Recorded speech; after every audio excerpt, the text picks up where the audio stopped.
Ses premiers mots étaient très attendus. Après plusieurs jours d'absence pour raison de santé, Dominique Pellicot, principal accusé du procès de Mazan, a enfin pris la parole. Il a reconnu être un violeur et a demandé pardon à son ex-femme qu'il a droguée et livrée à des inconnus pendant 10 ans. Sur place, Maureen Bajac, Emmanuel Binet et Esther Abitbol. Son premier sourire, après plus de 4 heures, face à celui qui l'a drogué, violé pendant plus de 10 ans, son ex-mari Dominique Pellicot.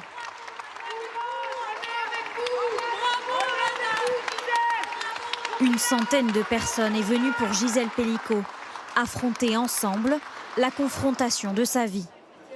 Il faut se battre pour elle, il faut lui montrer qu'elle n'est pas toute seule dans ce combat-là. Je ne suis pas dans leur peau, mais je suis à 100% avec elle. Plus il y a de femmes qui viennent, plus c'est une certaine forme de prévention en fait.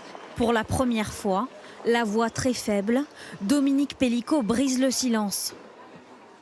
Je reconnais les faits dans leur totalité. Je suis un violeur comme ceux dans cette salle. Gisèle ne méritait pas ça. Je t'adresse mes excuses, même si ce n'est pas pardonnable. Face à lui, Gisèle Pellicot serre un mouchoir entre ses mains. Elle fixe droit dans les yeux, celui avec qui elle a partagé 50 ans de mariage.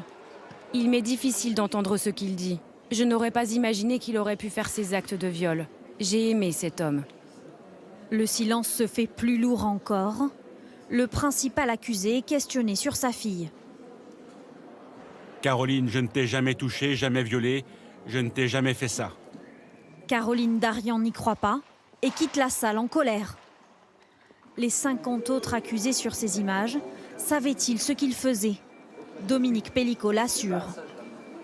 Ils ne peuvent pas se sentir manipulés. Ils savaient. Je n'ai jamais forcé qui que ce soit. Pas un mot à la sortie de l'audience. Mère et fille repartent ensemble, éprouvés, mais toujours unis.